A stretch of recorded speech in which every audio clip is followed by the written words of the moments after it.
Assalamu alaikum students, I'm your science teacher for your Zoom class, and today we are going to have our last lesson for the chapter number 7, sound and hearing. Okay, so before we will move to the next and the last topic, let's have a recap that actually what we have learned so far in this chapter. We had learned how sounds are made, how sounds travel, means we had learned that they are the sound waves are longitudinal waves. Then we learned about the bell jar experiment, which shows that sound cannot travel in vacuum. Sound as a wave, we learned about the model of a longitudinal wave, that it is basically a regular movement of compressions and rarefactions. Then we learned about the speed of the sound, which is generally 330 meter per second. But then we have learned that how the speed of sound differ for different materials. That all depends upon the temperature. And then we have learned about echolocation somehow. And basically it is the reflection of sound waves. We learned about pitch, frequency, hertz, amplitude, oscilloscope, etc. This was our last topic. And then we have learned about the wave equation. We have learned about the wave equation. Okay. So today actually we are going to start our last topic, and that is basically this. Yes, students. The last topic is that how do we hear sound? Okay, we have learned about that how the sound waves are produced, how do they travel, but today we have to learn that how do we hear the sound. And I hope that every one of you must be clear of it, that for this Allah has given us 2 ears for hearing the sound. So our ears are energy changers. They change the energy. You will learn after it that how the energy and which energy is changed. Their job means the job of the ear is to change sound energy into electrical signals, basically, which are sent to the brain. Okay, and our brain interprets these changes, and then actually we hear any sound. Vibrations from a vibrating object, it can be any musical instrument or any human voice, any other voice is there, that enters the ear and make the air inside vibrate. And this vibration ultimately and lastly reaches to our brain, and over here then it is being interpreted or being sensed, and then our brain sent us a message to hear the sound. So all of you can see the structure of human ear right now over here. So basically human ear has 3 parts. Okay, the outer ear, that includes your this ear flap, and in biology we call it as pinna. And then it is an inward tube or canal, that is called as auditory canal. Okay, and you can see over here there are some here, these are necessary uh, for our ear, because they help to trap the dust or the wax dust particles to enter in our ear, and ultimately they are collected over here as wax. And I hope every one of you know well known about this wax. Then is the middle ear, in which this is the most important part over here, which is called as the tympanic membrane. Okay, what it is? Tympanic membrane, and in common we call it as eardrum. What we call it? Eardrum. And I hope every one of you know what is this eardrum. This is the most sensitive part in our ear. Then are the 3 connected bones in the structure of the ear, that is hammer, anvil, and stirrup. What are they? Hammer, anvil, and stirrup.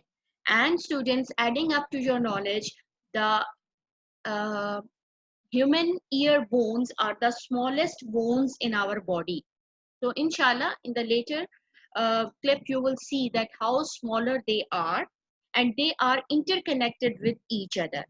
And these three bones are connected with this oval window. I hope every one of you can see it is connected with this oval window, which is connecting this middle ear to the inner ear.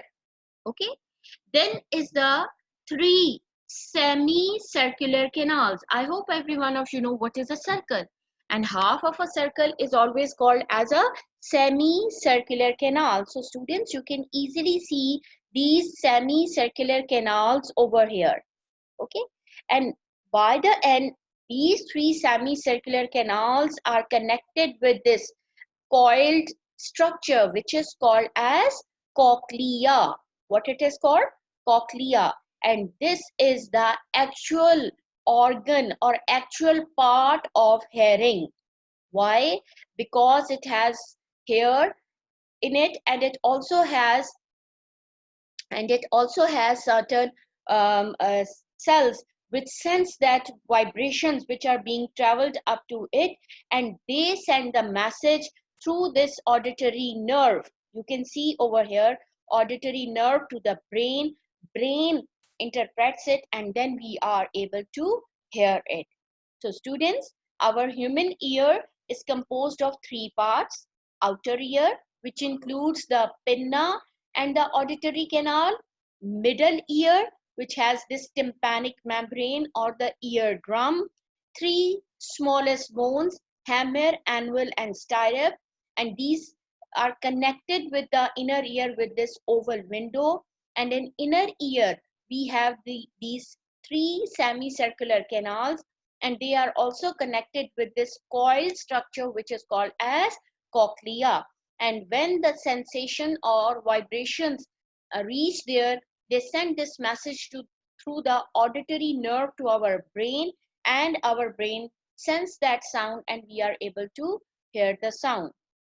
Last but not the least is this one special tube over here, which is called as eustachian tube, students. This eustachian tube actually connects your human ear with the throat. I hope you know that ear, nose, and throat are interconnected organs. Okay, that's why we call them ENT. Okay, so for increasing your knowledge, I'm sharing a video with you all so that you well understand that how sound travels. Let's have a look on this video.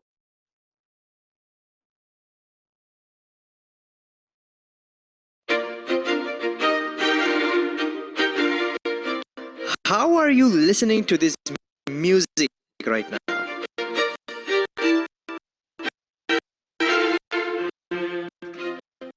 Well, you might know that your speakers are creating sound and your ears are listening to it. But there's a lot more going on over here. You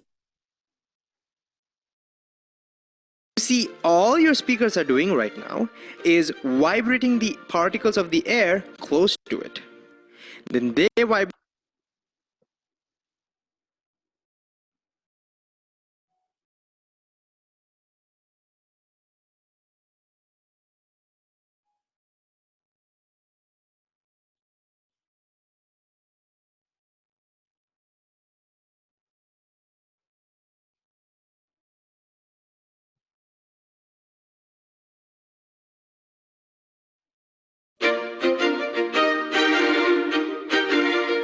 How are you listening to this music right now? Well, you might know that your speakers are creating sound and your ears are listening to it. But there's a lot more going on over here. You see, all your speakers are doing right now is vibrating the particles of the air close to it. Then they vibrate the air molecules close to them, and so on and so forth. And we call this a sound wave. And eventually, when the air molecules close to your ears start vibrating, we hear sound. But how does something as boring as air molecules going back and forth make us experience something like this? Well, for that, we need to look at our ear carefully. I mean the entire structure of the ear.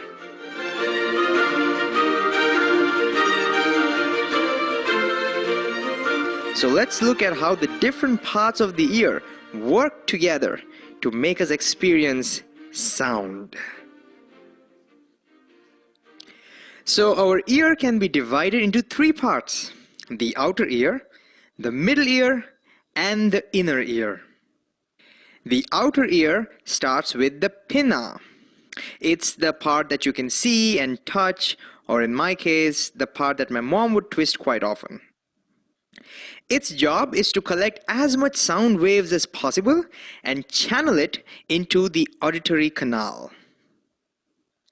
The sound waves pass through the auditory canal and eventually meet the eardrum, which is shown in green over here.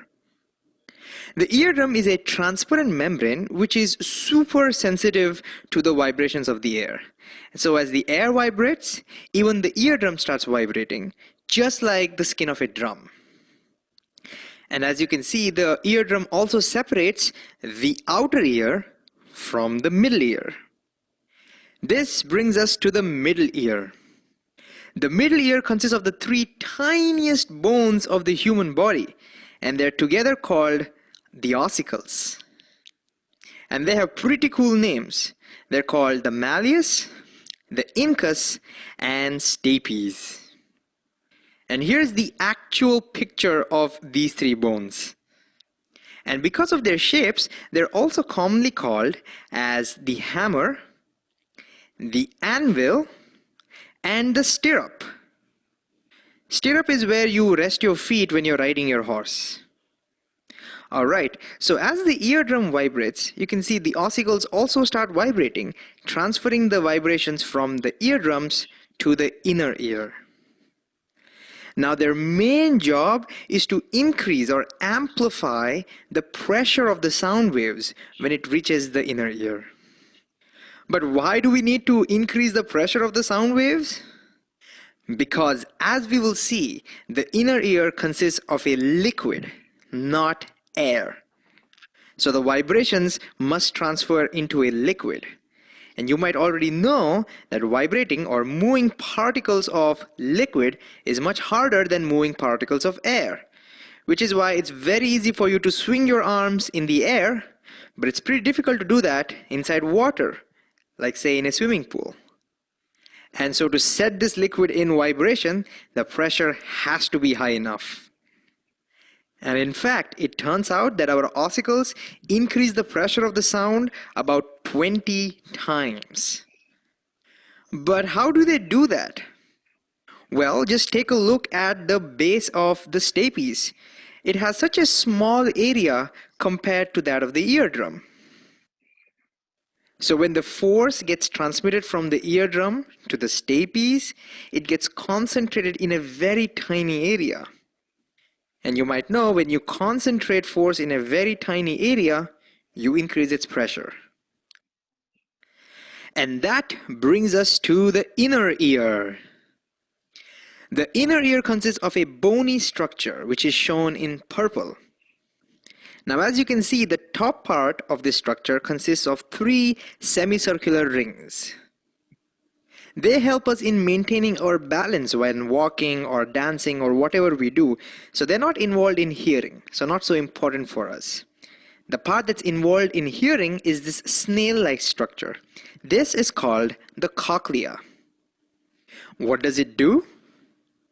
Well, although these bones have already started dancing to the music, nothing gets heard until these vibrations are converted to electricity and sent to our brain.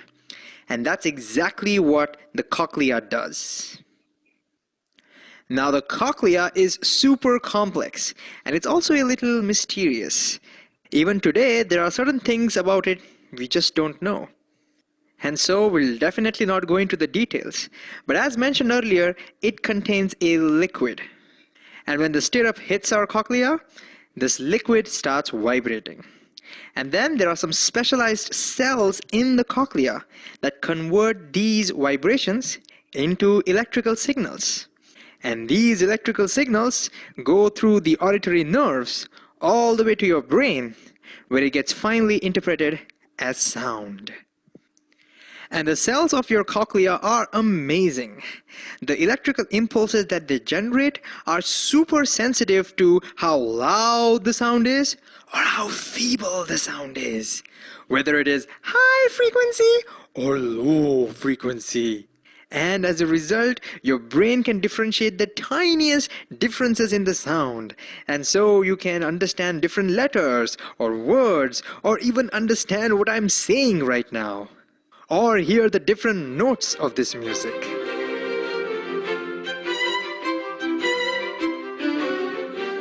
And so, to summarize, the outer ear collects the sound waves through the pinna and directs them to the eardrums. The three optical bones of the middle ear amplify these sound waves, transferring it into the cochlea, and the cochlea converts the back and forth vibrations of the particles into electrical signals and sends it to our brain. And regardless of how many words I use to describe what's going on, the very fact that the back and forth movement of the air can be converted into this amazing experience we call sound is truly unfathomable and beyond words.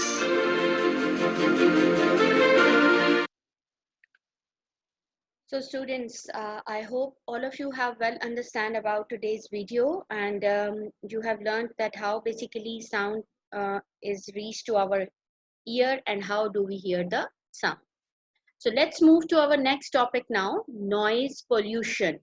I hope this is not a new topic for you, but still we will see what it is, that too much noise causes noise pollution. Traffic noise can be a nuisance to people who live close to the main road. Machinery noise can cause noise pollution. Radios or any other media like TV, sound systems, even in schools when the students they talk haphazardly in the classroom, hospitals, airports, etc., all are the causes of noise pollution. So noise is basically the irregular sound waves. We had learned a lot about the types of sound waves in our last lesson, that in loud sound what type of wave is made, in quiet sound what type of wave is produced, in low sound what type of sound is produced. So noise is basically the irregular sound waves are termed as noise. So when they reach to our ear in the form of irregular sound waves, definitely it hurts unpleasant to our ear. Okay, so how we will measure the sound? For this we have a special instrument. I hope every one of you can see over here, and that instrument is called as sound meter. What it is called? Sound meter, and it is a digital sound meter. As you can see that, let's say it has taken the record of any of sound, and it is giving you 57.5 dB. So next to it we need to go for what this dB stands for. As you can see over here, students, this is the unit of measuring sound. In the last lesson, we learned about the unit of a frequency, that was hertz. I hope you can recall. But the unit of sound is decibel, and we write it in the form of small d, capital B. Okay, so over here you can see that different objects have different sound waves or the decibels. Like when there is any fireworks, it gives us 140 decibel sound. A jet engine, when it takes off in the air, it takes 130 decibel. Siren, 120. Trombone, 110. Helicopter, 100. Hair dryer, 90, truck 80, car 70, conversation 60, refrigerator 50, rain 40, rustles of leaves 30, whisper 20, and breathing 10 decibels. So this is basically a decibel scale, means decibel chart, to tell you that different materials, different things have different sound, um, uh, like they have different strength of sound, and they are always measured in decibels. Okay, students? Okay, so let's move to the next now. Our last topic is sound proving. Okay, what it is, this sound proving, how it is beneficial for us. When we walk into an empty room, you usually hear echoes, the walls, floor, and ceiling. Okay, I hope you know what is ceiling, means the top part of the room. It reflects the smallest sound. It may take several seconds for the sound energy to be absorbed so that the sound fades away. Okay, sound travels fastest in solids than air. We already learnt about it. In addition, sound travels through hard solids like soft foam, weddings, fabric, layers of newspaper, egg boxes. Means all these examples are best for soundproofing, means they travels through it and they hold up them all in them. That's why all these materials are used as soundproofing. So all these materials stop the transmission of sound across a surface. Okay, now let's have a look on some soundproofing substances. Like you can see that this styrofoam is being adjusted with this wall, and it helps to make this wall as a soundproof.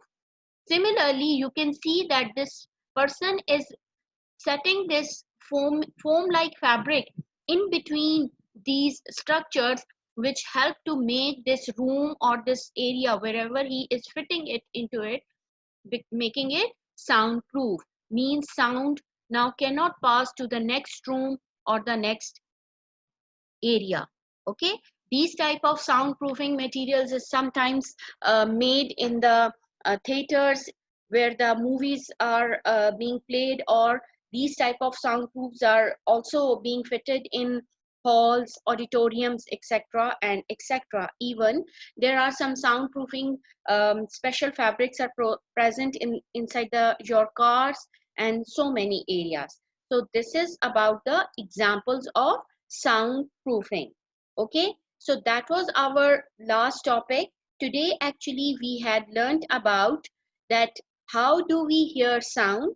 We had learned about the structure of human ear and even its working, how the sound travels inside the ear and being reached to our brain, and how the brain interprets the sound.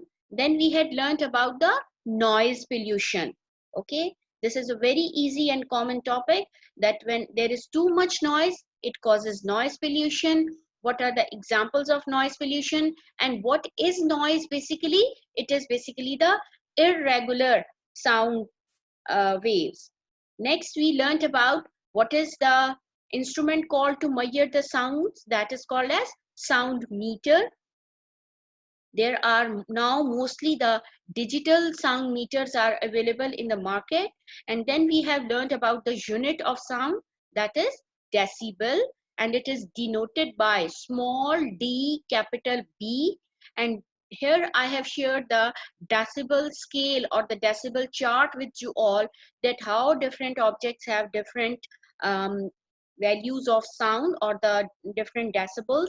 And then we have learned about the sound proofing, means which materials help to trap the sound in them, and then the sound will not travel to the next room or the next area.